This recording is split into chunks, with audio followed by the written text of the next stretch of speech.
Bonjour à tous, ou plutôt bonjour à ceux et celles qui ont du courant ou des téléphones chargés et qui peuvent donc voir cette vidéo. Je m'appelle Nathalie Yamb et aujourd'hui, comme vous le voyez, je vous reçois dans ma cuisine. Alors là, j'ai un four à micro-ondes. Là, c'est un réfrigérateur. Là, c'est un four électrique. Ici, il y a une cuisinière céramique électrique. Là-bas, il y a un lave-vaisselle. Tous ces appareils fonctionnent avec de l'électricité. Donc, le jour où il y a une coupure de courant, je serai bien embêtée. Mais on va dire que dans mon malheur, j'ai de la chance. Là où je suis, depuis que Ouattara m'a expulsée de Côte d'Ivoire, et en attendant d'y revenir, les coupures d'électricité sont inexistantes. Pas comme ce que subissent les habitants d'Afrique de l'Ouest ou d'Afrique centrale. Parce que voilà, ce n'est pas chic. Je le sais parce que j'ai eu à en souffrir quand j'ai vécu au Cameroun, au Nigeria, au Ghana et en Côte d'Ivoire. Vous l'avez compris, aujourd'hui, on va parler d'énergie. L'électricité rend agréable la vie dans les ménages, mais pas seulement. Je vous reçois aujourd'hui dans la cuisine, mais dans chacune des pièces de la maison, elle fait tourner quelque chose. Le chauffe-eau pour la salle de bain, la télé dans le salon, l'ordinateur sur le bureau, le lave-linge dans la buanderie. Grâce à elle, on peut aussi s'éclairer, se rafraîchir, se réchauffer, se déplacer. Les enfants peuvent faire leurs devoirs et réviser le soir et de façon générale, le temps consacré aux activités productives après le coucher du soleil est étendu. L'électricité nous permet aussi de nous former, de nous informer, de communiquer avec nos téléphones, nos laptops, nos tablettes. Elle est également indispensable au fonctionnement des entreprises, qu'elles soient de grosses industries ou des PME-PMI, des hôpitaux, des morgues, de l'administration, la liste est infinie. Une fois qu'on a dit ça, la conclusion est simple. Sans énergie électrique, pas de développement, pas de confort, pas d'industrialisation, pas de prospérité. Il y a une corrélation entre l'accès à l'électricité et le niveau de pauvreté. Les pays les moins électrifiés sont, sans surprise, également ceux où le taux de pauvreté est le plus élevé. Mais bizarrement, les dirigeants les plus incapables de nous approvisionner en électricité sont ceux-là même qui nous promettent émergence et développement à longueur de mandat sans cesse renouvelés. Pourtant, la fourniture d'électricité est une mission de service public pour l'État.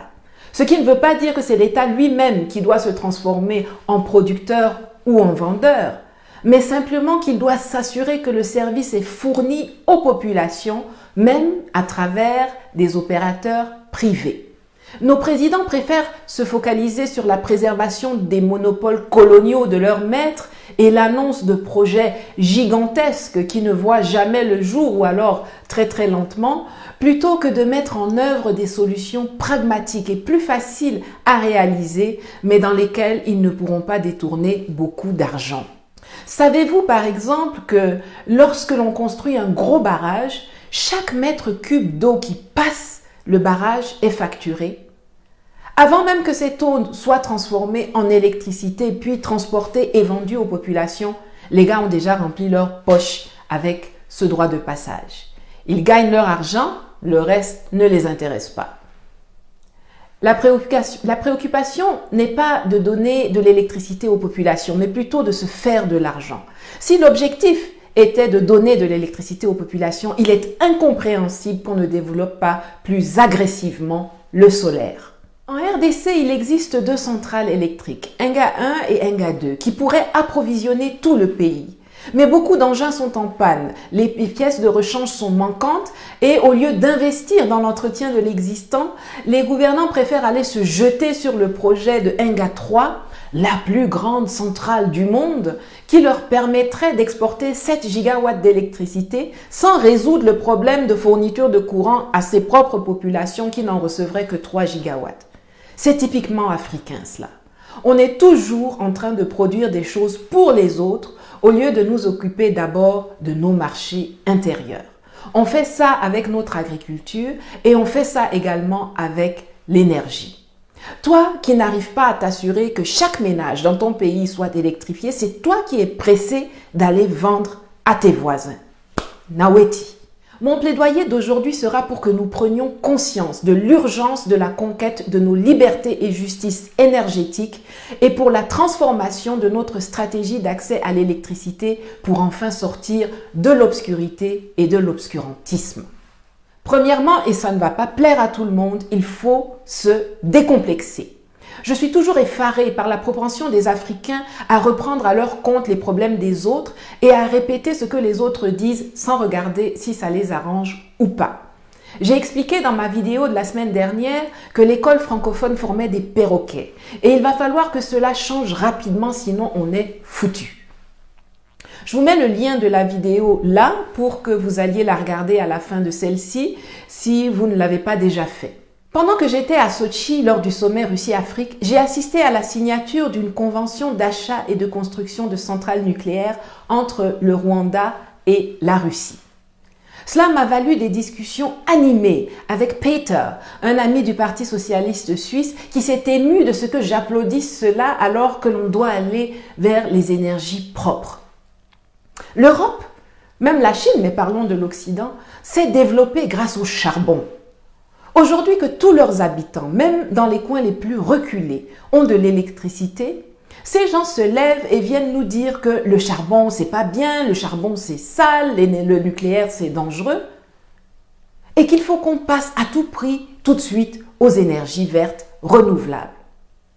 Ce qui était bon pour vous, qui vous a permis de sortir de l'obscurité et de la pauvreté, ça là, on n'en a plus le droit d'utiliser alors que c'est ce qui n'est pas cher et qui pourrait nous arranger. Les amis, c'est pas eux, c'est nous. Eux, ils peuvent demander, ils peuvent faire, mais est-ce que nous sommes obligés de les suivre en tout et partout? C'est comme ça qu'ils ont diabolisé notre huile de palme pour mieux ouvrir et élargir les marchés à leur huile de colza et de tournesol. Vous voyez, là où on est là, on s'en fout qu'elle soit verte, jaune, rouge, noire, transparente, propre ou sale. Ce dont les Africains ont besoin, c'est de l'électricité. Si le charbon est moins cher, alors faisons du charbon. S'il y a de l'uranium dans votre sous-sol, allez-y pour une centrale nucléaire. Gouvernants, faites des choix pour vos populations, pas pour plaire aux gens du dehors. C'est quand tu es repu là, que tu peux te permettre de dire que la viande là, sa couleur me plaît pas, sa forme me plaît pas, sa cuisson ne me plaît pas. Mais quand tu as faim là, même si c'est comment, même si c'est cru, tu vas manger. Il faut du courant en continu dans toutes les villes et tous les villages d'Afrique. Ça, c'est la base. Quel que soit l'endroit où on se trouve sur le continent, il faut qu'on puisse avoir de la lumière chez soi, qu'on puisse recharger son téléphone qui permet de faire mobile money et de prendre des nouvelles de la famille et qu'on puisse alimenter la pompe à eau. Donc vraiment, premier point, décomplexons-nous et apprenons à penser et à agir par et pour nous-mêmes. Deuxièmement, il faut s'outiller pour pouvoir tirer le maximum de ce que la nature a mis à notre disposition. Nous avons la grâce d'avoir du soleil, des cours d'eau, de l'uranium, du pétrole, du gaz et même des montagnes d'ordures qui, par incinération ou méthanisation, peuvent produire de l'énergie. Ça n'a pas été mis à notre disposition pour que ça dorme sous nos pieds ou sur nos têtes et que cela soit exploité par d'autres. Profitons-en donc pour développer les filières d'études dans ces domaines. Ingénieur en énergie solaire ou en méthanisation, conseiller technique ou commercial de systèmes solaires ou de biocarburants ou en énergie de façon globale, électricien de maintenance de systèmes photovoltaïques, monteur d'installations solaires, nettoyeur de panneaux solaires, électrotechnicien spécialiste de générateurs, météorologue, technicien d'opération de maintenance de parcs éoliens ou électriques, ingénieur de construction d'éoliennes, agent de distillation et de fermentation, technicien chimiste en biocarburant, chef de chantier, enfin, c'est énorme. Le Sénégal nous donne le bon exemple dans ce domaine qui s'est constitué un répertoire local de professionnels dans le solaire et qui commence dans l'éolien et qui souffre beaucoup moins de délestage et coupures que ses voisins sous-régionaux. Troisièmement, il faut défiscaliser le solaire pour permettre l'importation, la fabrication, l'achat, l'utilisation sans taxe, non seulement de panneaux solaires photovoltaïques, mais également de capteurs, onduleurs, batteries, chauffe-eau, frigo, ventilateurs, climatiseurs, téléviseurs, kits de pompage, lampes, lampadaires, groupes électrogènes, etc. Cela va permettre de consacrer en priorité l'énergie produite par les centrales thermiques ou hydroélectriques aux gros consommateurs que sont les entreprises et les zones urbaines, sans désavantager les plus petits consommateurs et les zones rurales. Car telle devrait être la stratégie.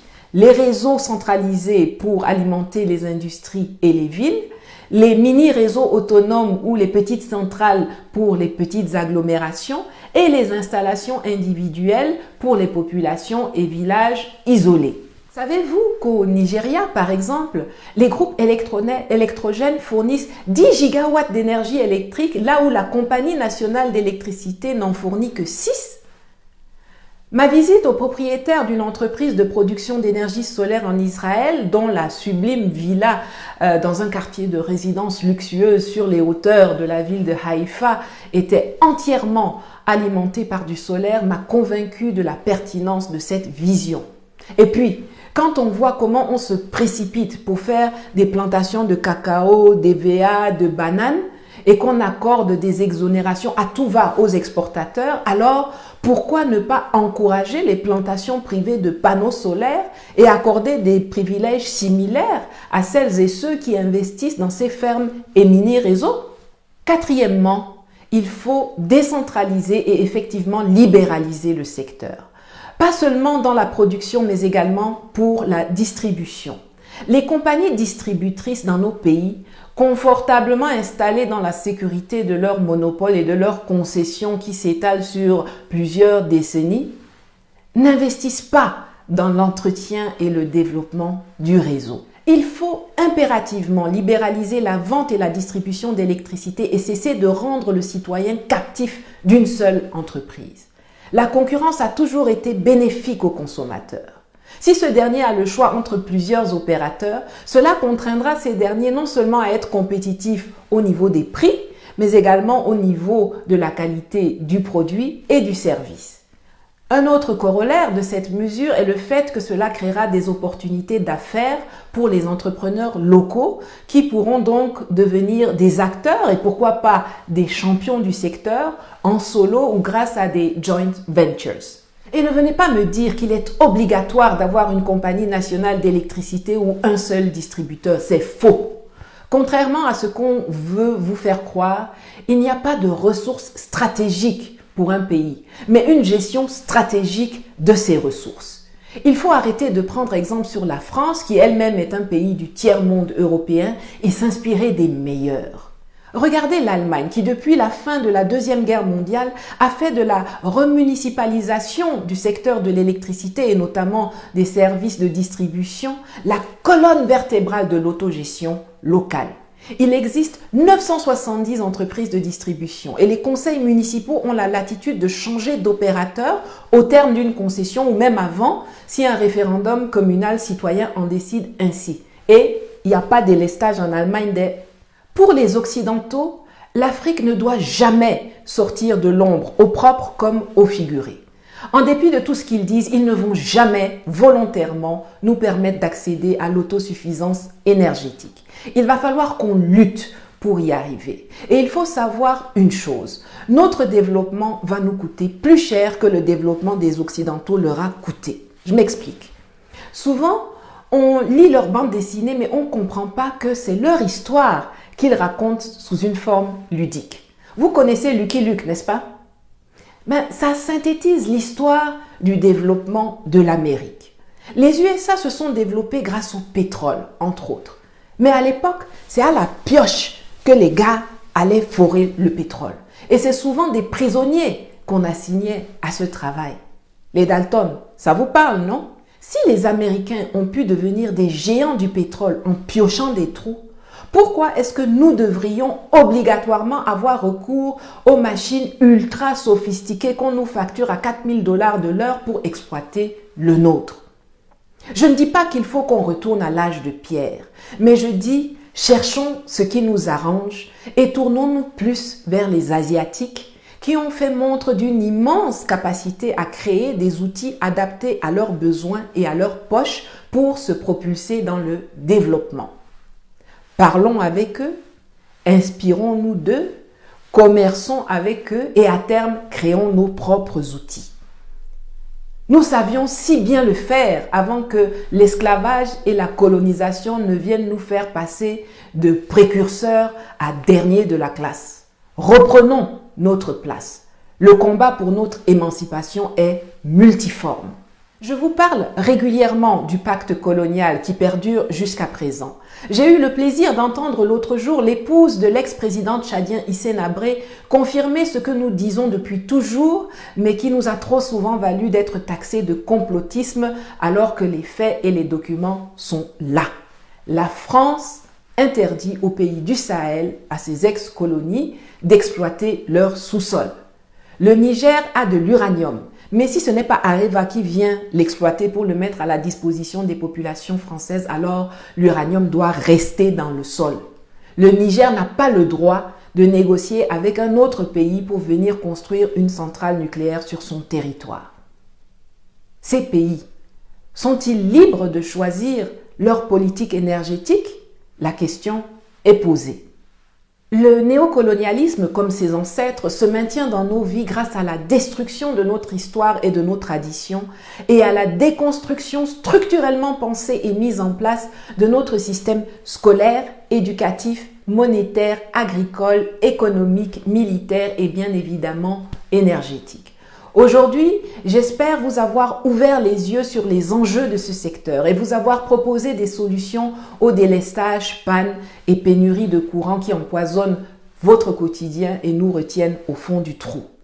Pour arriver à implémenter ces propositions, il va falloir impérativement faire tomber les sous-préfets à la solde de la métropole qui nous gouverne et rompre décisivement avec la France. Nos pays, nos matières premières, nos besoins, nos réseaux. Levons-nous et faisons les bons choix pour mieux nous élever. À bientôt.